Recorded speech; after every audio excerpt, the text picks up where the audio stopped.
레위기 23장 오늘 우리가 읽은 말씀은 여호와의 절기들에 대하여서 말씀하시는 것이 바로 이 레위기 23장의 말씀입니다. 특별히 그 레위기 23장에서 말씀 오늘 그 우리가 읽었던 그러한 말씀에서는 안식일과 또한 유월절, 무교절, 초실절에 대하여서 말씀하시는데 이 유대 그 이스라엘의 이 성경에 나와 있는 이 안식일 같은 경우에는 크게 보면 봄에 이루어지는 그러한 명절이 있었고요. 또한 가을에 이루어지는 그러한 명절이 있었습니다.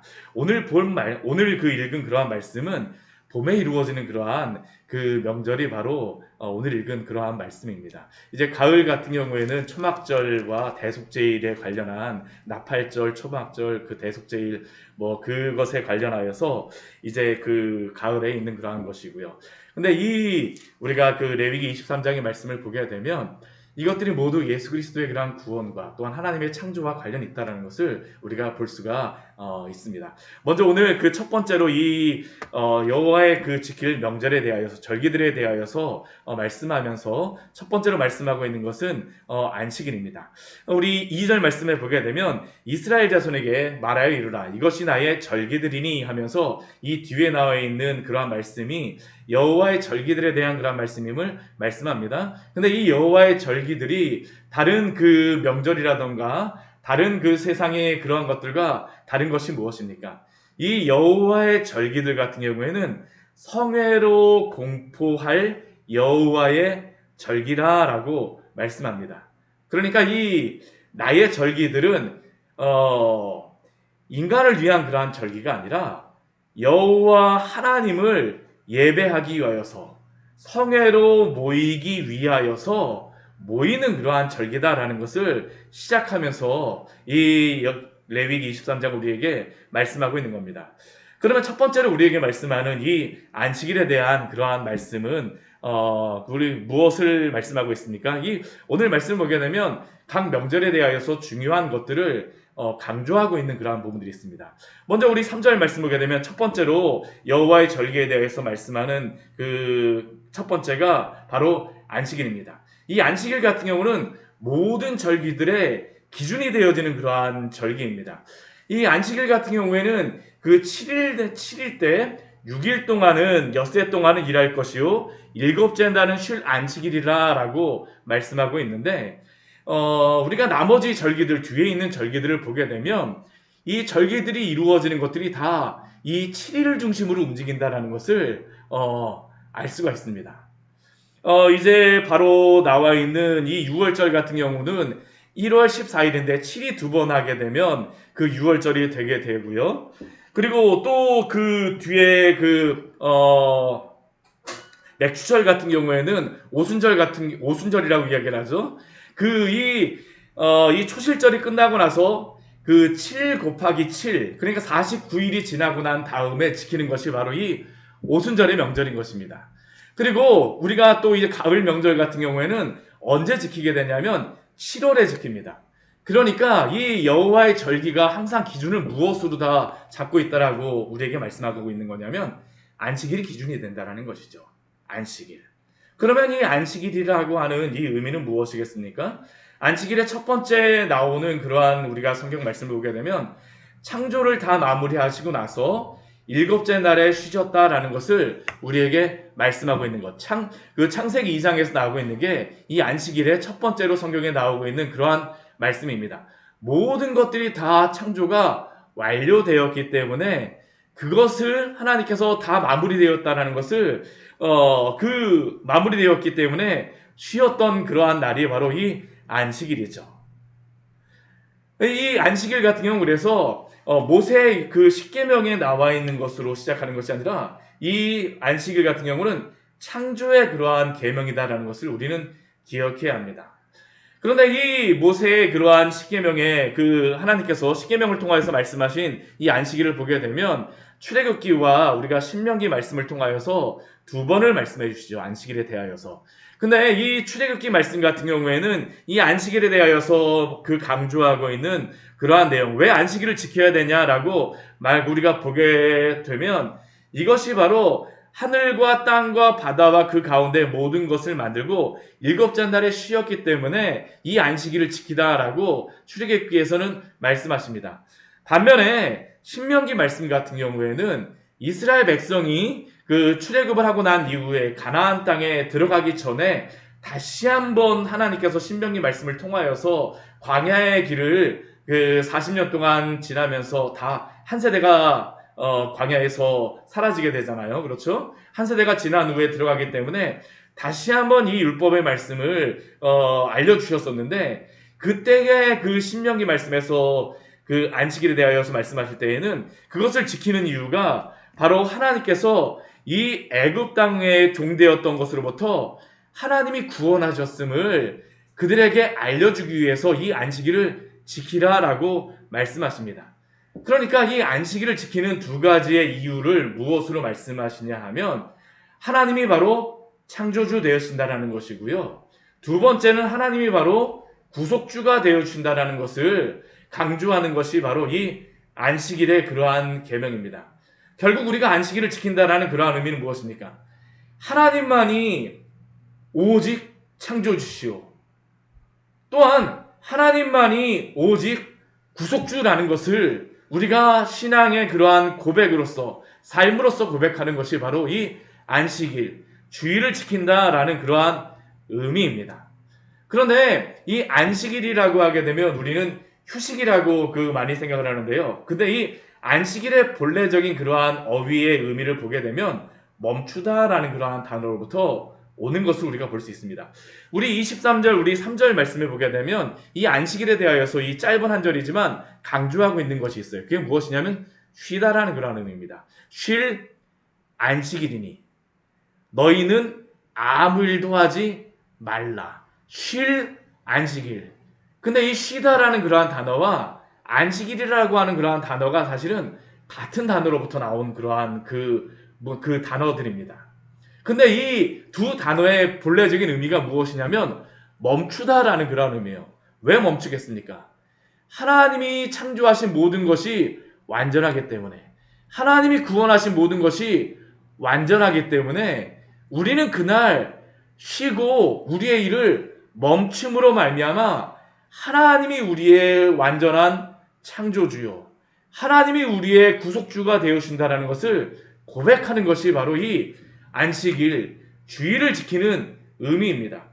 그래서 이 안식일은 쉴 안식일이라고 하지만 단순히 우리가 휴식을 취한다라는 그러한 의미가 아닙니다. 우리 23장 그 3절 말씀 우리 뒤에 보게 되면 쉴 안식일이니 하고 나서 그 다음에 무엇이라고 말씀하세요?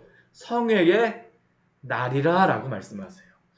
우리가 단순히 쉬기 위한 날이 아니라 우리의 일은 아무 일도 하지 않으면서 멈추고 하나님을 예배하기 위하여서, 하나님이 창조주 되심과 하나님이 바로 구속주 되심, 바로 우리 주 예수 그리스도가 구속주 되심을 우리가 기념하고 예배하기 위하여서 지키는 날이 바로 이 안식일이라는 날입니다.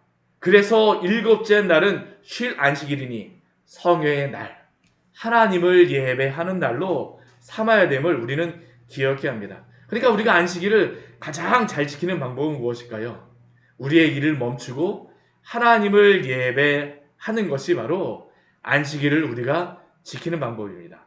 또한 이 안식일 같은 경우에는 조금 이 뒤에 나와 있는 절기하고 다른 그러한 부분이 있는데요. 이 성회라고 하게 되면 이스라엘 백성들이 함께 모여서 이 성막에서 예배하는 것을 사실은 의미하였지만, 이 안식일 같은 경우에는 조금 약간 다른 그러한 것을 거기에다 첨부하고 있습니다. 우리 3절 뒤에 말씀해 보게 되면 거주하는 각처에서 지킬 여호와의 안식일이라 라고 말씀합니다. 보통 다른 성회 같은 경우에는 하나님의 성막, 언약궤가 있는 곳에서 이스라엘 백성들이 함께 모여서 그 예배를 드렸었지만, 그 제사를 드렸었지만, 안식일 같은 경우는 어떻습니까? 멀리 떨어져 있기 때문에 안식일마다 올라올 수가 없어요. 안식일 며칠 전에 올라오느라고 시간 보내고 또 내려가느라고 시간 보내고 다 안식일을 지킨다고 다 예루살렘에 모이거나 성막에 모여서 하게 되면 그렇게 시간을 보낼 수밖에 없지 않습니까? 그러니까 이 안식일 같은 경우에는 거주하는 각처에서 여호와의 안식일을 지키라 라고 말씀하십니다. 그러니까 그들이 거주하는 그러한 곳에서 하나님을 예배함으로 이 여호와의 성의 안식일을 지킬 것을 말씀하시는 것입니다. 그리고 이제 4절 이후의 말씀에 보게 되면 특별하게 하나님께서 이제 말씀하시는 그러한 그 절기들이 여호와의 절기들이 나오죠. 이 4절서부터 우리 14절까지의 말씀 보게 되면 아까도 말씀드렸지만 봄에 이루어지는 그러한 절기들입니다. 첫 번째는 6월절이고 두 번째는 무교절이고 세 번째는 초실절이 이제 나오게 되는데요. 그런데 이 6월절, 무교절, 초실절은 날짜로 다 따지게 되면 거의 다 같은 날에 지내는 것입니다. 6월절은 1월 14일이고요. 무교절은 그 이튿날, 그 다음 날서부터 일주일 동안 지키는 것이 바로 이 무교절이고, 초실절 같은 경우에는 이 무교절 절기 중에 있는 그러한 안식일 다음 날이 바로 이 초실절입니다. 그러니까 이 6월절과 무교절과 초실절은 한 8일 사이에 이 연관해서 다 지키는 게 바로 이 봄에 지키는 절기들이죠. 그래서 이때에는 어떻게 하냐면 이스라엘 백성들이 다 그 여호와의 언약궤가 있는 곳으로 다 모이게 됩니다. 성막이 있었을 때에는 실로로 다 모였을 것이고요. 그리고 실로의 그 성막이 무너지고 예루살렘에 그 언약궤가 갔을 때는 다 그 다음부터는 이제 예루살렘으로 모이기 시작하는 겁니다. 그러면 이 6월절의 그러한 의미는 무엇일까요? 우리 5절 말씀해 보게 되면 첫째 달 열흘 나은 날 저녁은 여호와의 6월절이라 라고 말씀합니다. 이 6월절이라고 하는 것은 우리가 출애굽기 말씀 우리 12장과 우리 13장 말씀에 나와 있는데 이 6월절이라고 하는 그 단어 자체가 지니고 있는 그러한 의미가 있죠. 이 6월절을 왜 지키게 되었습니까? 하나님께서 이스라엘 백성들을 그 애굽으로부터 구원하시기 위하여서 이 애굽의 장자 재앙 마지막 재앙을 내리실 때에 이스라엘 집에만 재앙을 내리지 않으셨습니다. 어떻게 하십니까? 이스라엘 백성들에게 어린 양을 잡아서 그 집 문지방에다가 피를 바르도록 하시죠. 그리고 그 피가 발라진 집은 어떻게 합니까? 넘어가는 것, 유월하는 것. 그게 바로 6월절의 의미입니다.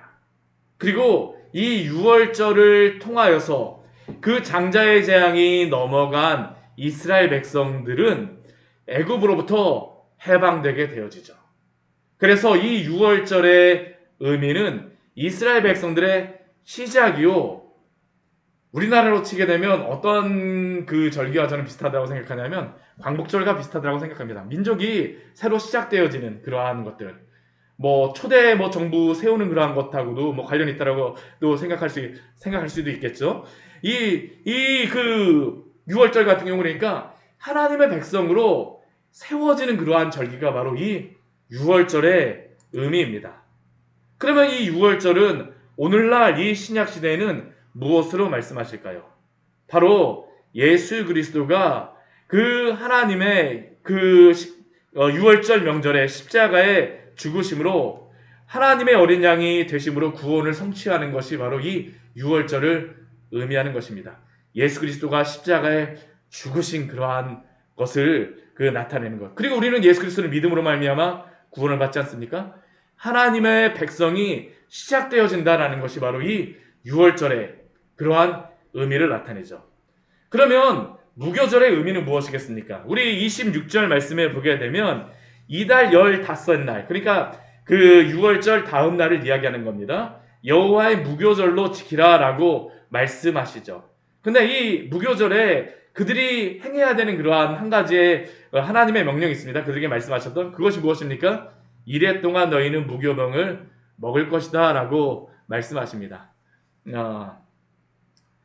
그러니까 이 무교병, 누룩이 없는 그러한 떡을 먹는 것이 바로 이 무교절의 의미입니다. 그래서 오늘날도 이 이스라엘에 가게 되면 6월절이 되어졌을 때 이 무교절이 다가올 때 그들이 행하는 게 있습니다. 그게 뭐냐면 대청소를 행합니다. 각 집안에서 이 누룩을 제거하기 위해서 다 대청소를 행하고 또 무엇도 행하냐면 저한테 가장 인상 깊었던 게 이 지역마다 가게 되면 그릇들을 씻어주는 그러한 사람들이 나와서 있습니다. 그래갖고 그릇들을 다 삶아갖고 다 깨끗하게 만드는 것. 그것이 바로 무교절에 행하는 것이죠. 그러면 이 무교절의 의미는 무엇일까요? 방금 전에 말씀드린 것과 같이 누룩을 제거하는 것입니다. 그리고 이 누룩을 제거한다는 의미는 죄를 제거하는 것을 의미합니다. 고린도전서 5장 7절과 8절 말씀에 보게 되면 우리에게 이렇게 말씀합니다. 우리 말씀 같이 한번 찾아보도록 할까요? 고린도전서 5장 7절과 우리 8절의 말씀입니다. 고린도전서 5장 7절과 8절의 말씀입니다. 같이 한번 읽어보도록 하겠습니다. 같이 읽겠습니다. 너희는 누룩 없는 자인데 새 덩어리가 되기 위하여 묵은 누룩을 내버리라. 우리의 유월절 양 곧 그리스도께서 희생되셨느니라. 이러므로 우리가 명절을 지키되 묵은 누룩으로도 말고 악하고 악의에 찬 누룩으로도 말고 누룩이 없이 오직 순전함과 진실함의 떡으로 하자. 즉 유월절 어린 양 대신 예수 그리스도를 믿고 구원받은 성도는 누룩 없는 자, 곧 죄를 제거하며 죄와 싸우며 살아가야 된다는 것이죠. 이전의 죄의 삶에서 돌아서서 이제는 순전함과 진실함으로 거룩하게 주님을 섬기며 살아갈 것을 요구하시는 것이 바로 이 무교절의 의미입니다. 그리스도인으로 구원을 받았으니 마음대로 살아도 된다? 결코 그렇지 않습니다.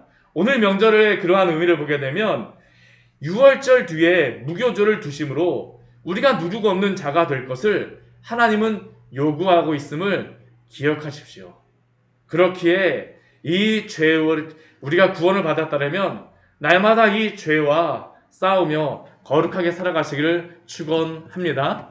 또 우리 9절 이후의 말씀에 보게 되면 무엇이 나오냐면 초실절에 대하여서 말씀하고 계십니다.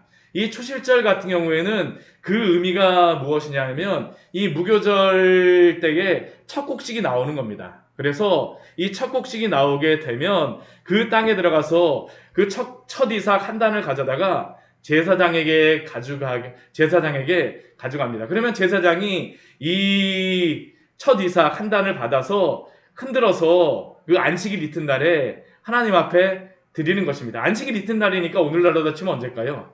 주일을 의미하는 것입니다. 주일에 드리는 것이에요. 그 단을 흔들면서 그것과 함께 그 1년 되고 흠없는 순양도 드리고 소제도 드리고 전제도 드리게 되는 게 바로 이 초실절에 행하는 그러한 일입니다. 그렇다면 이 초실절에 첫 곡식을 바치는 것은 무엇을 의미하겠습니까? 그것은 바로 예수 그리스도가 우리의 부활의 첫 열매가 되어준다라는 것이 바로 이 초실절의 의미입니다. 우리 이것도 고린도전서 말씀에 나와 있는데요. 고린도전서 우리 15장 20절의 말씀을 또 같이 한번 읽어보도록 하겠습니다. 고린도전서 15장 20절의 말씀입니다. 고린도전서 15장 20절 말씀입니다. 같이 읽겠습니다. 그러나 이제 그리스도께서 죽은 자 가운데서 다시 살아나사 잠자는 자들의 첫 열매가 되셨도다. 바로 이 초실절의 첫 열매는 죽으시고 부활하신 예수 그리스도를 의미합니다. 그리고 우리가 안식일이 아닌 주일을 지키는 것은 바로 부활하신 그리스도, 우리의 부활의 첫 열매가 되신 그리스도를 생각하여 기념하여 주일을 지키는 것입니다.